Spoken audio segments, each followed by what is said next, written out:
glad to be on the show. Thank you. I'm happy to have you with us as well. I was talking about the column I did on Tuesday that kind of outlines your organization's involvement now in Virginia, where you're going to target, I understand it, 5 races, seats in the House of Delegates held by Republicans that your organization feels are vulnerable, and you're going to be injecting not only staff and resources, but about $750,000.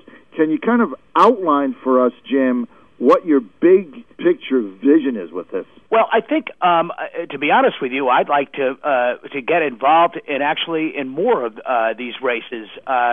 We have 21,000 members in Virginia, and what we're really about is trying to help them as they work for candidates and get involved in politics. I mean, that's really, they guide us on this, and we at this moment are working on trying to get involved with about 4 or 5 races. We're involved with 2, as you know, Jennifer Boysko and John Bell, and we'll expand that as far as we can, depending on how much staff we can allocate to this and how much of ourselves we can put in to help our members.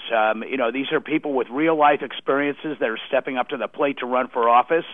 And as far as I'm concerned, you can't have enough real-life experience in any legislative body. So we're glad to be helping out with a lot of folks who are doing hard work. Now, what was interesting, Jim, is on the media conference call on Tuesday, your brother Howard Dean said that this was part of a bigger initiative across the USA, that he was saying turning purple districts blue. And the way your brother outlined it is this was sort of a litmus test, if you will, on the muscle that Democracy for America has. And if you're successful, you're going to take this model and then roll it out to other states in 2014, where you actually could make a difference in who's in control, right? Well, I think so. I never like to think of ourselves as muscle or anything like that. Again, it's a member-driven organization, and we have had actually a fair amount of experience, John, in the past. If we look at, for example, this great state of New Hampshire, that was a legislature that came in 2010, and they spent the first 4 weeks arguing amongst themselves about whether 450 members of the legislature would be allowed to carry guns into the State House. And frankly, the voters were pretty fed up with that, along with about 3 other things that they did that had nothing to do with economic development or job creation, which is what they had campaigned on. So, we helped a lot of legislative candidates in that state last year, and of course it turned around to the Democratic side. I think what we're trying to do now is take that really to another level, to be more programmatic about it, so that we really can help more people in more states, again, who want to change the way things are done in the legislature. And in the case of Virginia, obviously it's well known. They've spent an awful lot of time and resources on things like passing not 1 but 2 voter ID laws, attacking the rights of women. And I think a lot of folks are looking for a change there, and we're going to try to do this in a way so that we can, to your point, take it to other states in the 2014 legislative and off-year elections. Now, Jim, what about the fact that many Virginians chafe when national organizations come in and try to influence their particular races? Do you think this effort has the potential that it could actually backfire? Well, I'll go back to the membership who really has guided us. For the most of our 9-year history, they have been the ones that have guided us, that have really wanted us to be a resource for them locally to work in local races, whether it's for legislature or a city council or municipal office.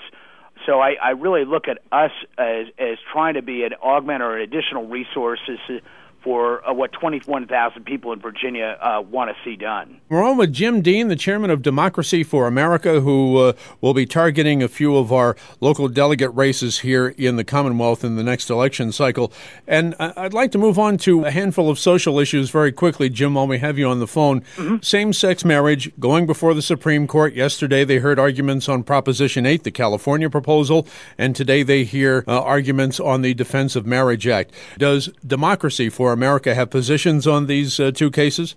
Yes, we're very pro-marriage equality. I'm not going to tell you I'm a constitutional scholar, but we have worked very hard in a number of states to make that happen. And I think, listen, this is something that the public is already there, but the legal stuff is catching up to the rest of America. Is there a need for Democracy for America to put monies into these particular issues, or do you feel they've been pretty much settled and we're waiting for the high court at this point?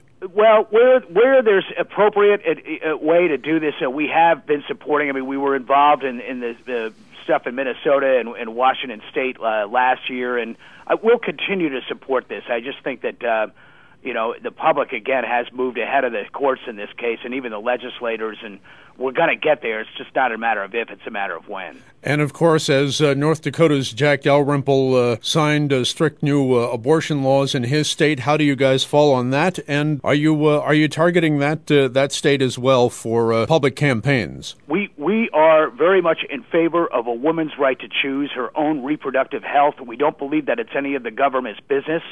And we will be doing work in North Dakota going forward, and we're actually working on those details right now as we speak to make sure that women do have reproductive rights and the power over those decisions. Having the power over those decisions versus the federal or state right to either pay or not pay for those abortions, where do you guys fall on that? Well, I think when we have the power and the freedom, that freedom has to be extended to everybody, irregardless of their ability to pay. And I don't think I think the issue of paying and who pays is not as big as an issue as these laws that are restricting, again, the rights of women to make these decisions, and laws that are trying to restrict the basic functions of clinics to help not only with reproductive rights, but also with breast cancer screenings, pap smears, and that sort of thing, as is happening in Virginia. All right, and before I hand you back to John, in the face of the efforts by the National Rifle Association, do you see any assault weapons bans or any additional gun control measures actually making it through the Hill under President Obama's guidance there for what he'd like to see? We will, as a resident of Connecticut, I can guarantee you that we will fight for that all the way as far as we can. I would note that several states are responsibly taking this up, and I would further note that the NRA represents only a very small percentage of gun owners, and even those folks, most of them, favor background checks and favor a lot of the measures that are in these bills. So the Senate and the Congress really need to have the guts to stand up and do what's right for the American people on this. And your reaction to the NRA's phone calls, the robocalls to residents of Newtown, Connecticut yesterday? It was basically a disgrace, but that's not new with them. Again, they represent a very small percentage of gun owners in this country, and they're really just a fundraising machine right now. They're really not representing anything but their own salaries. All right, glad to have you on the record. John? Hey, Jim, I want to get back to these two races in Virginia, and one of the things that kind of the micro-targeting strategy in the press conference on Tuesday, Jody Murphy, the Virginia House Caucus Director for the State Democratic Party, was explaining that you guys were basically going to take the micro-targeting approach that the Obama campaign had in 2012 and take that to the House district level. Can you just kind of share with us what exactly that means? Well, I can give you a general outline, essentially, there is a lot known about consumers these days, and I was actually in my other life, John, I was actually in the marketing research business, and it's a lot more than whether they just like toothpaste or what kind of brand of toothpaste they like. Consumers are very complicated in the way they think, but there's a lot of research done on that. And what we're really doing here is just applying a lot of that research that already exists out there with individual voters or individual section, lot, and block numbers in different districts, so that we're talking to them about things that they want to talk about, and we're talking and addressing issues that are relevant to them. Versus issues that just or we think are good messages or not good messages. So, kind of the object is to find out exactly what each targeted voter is interested in by your data collection, your research, and then focusing the message, whether it be in the mail or on cable TV, perhaps, or in social media, just to speak to those individual people rather than have a more blanket approach, right? Right, exactly. And some of this is geographic, but not all of it is. But we know, for example, I can tell you this about my home state of Connecticut. There are certain parts of the town that I live in where the issue of, say, transportation is really, really important. And there are other parts of the town where the issues of environment are very, very important. And then there are certain segments of voters all over the town where, certain other issues are important. And that's really what we're trying to get at, again, to do stuff to make these campaigns and to have discussions that are relevant to the voters rather than the other way around. All right, we are up against the clock, but we appreciate the time you've given us. Jim Dean, the chairman of Democracy for America. Your website, please. That would be www.democracyforamerica.com. And thanks so much for having me on the show. I appreciate it. All right, John. Thank you.